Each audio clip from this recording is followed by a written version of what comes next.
बिस्मिल्लाहिर्रहमानिर्रहीम। मुझे याद है कि बचपन में जब कभी हमें रात में नींद ना आती तो हम उठकर अम्मी जान के पास चले जाया करते थे और उन्हें नींद से बेदार करके कहते थे, अम्मी मुझे नींद नहीं आ रही। अम्मी फ़ौरन नींद से बेदार होकर पूछती, क्यों बेटा, क्या हुआ, तबीयत तो ठीक है ना। पेशानी पर हाथ रखकर बुखार चेक करती, पेट में तो दर्द नहीं है ना। और तसल्ली कर लेने के बाद अक्सर अपने पास सुला लिया करती या जब तक हम चाहते हमारे पास बैठती। फिर हम बड़े हो गए और रात को बेसुध होकर बेफिक्री की नींद सोने लगे और अम्मी बूढ़ी हो गई। उन्हें अक्सर रातों को नींद नहीं आती।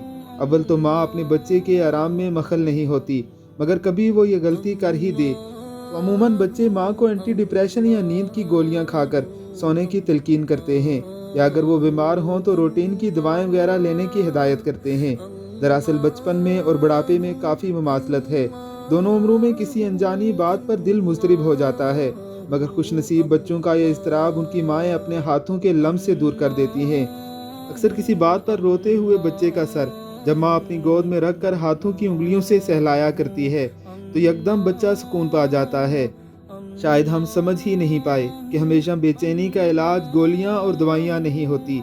कभी कभी माँ को भी हमारे हाथों का लम्स दरकार होता है। कभी कभी उनका नातवान जिस्म हमारे मजबूत हाथों से आराम का मुतलाशी होता है।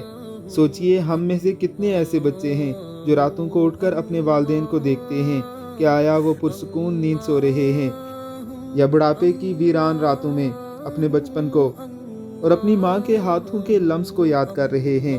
अल्लाह रब्बुल इज़्ज़त हमें वालिदैन की खिदमत करने की तौफीक अता फरमाए। आमीन सुम आमीन।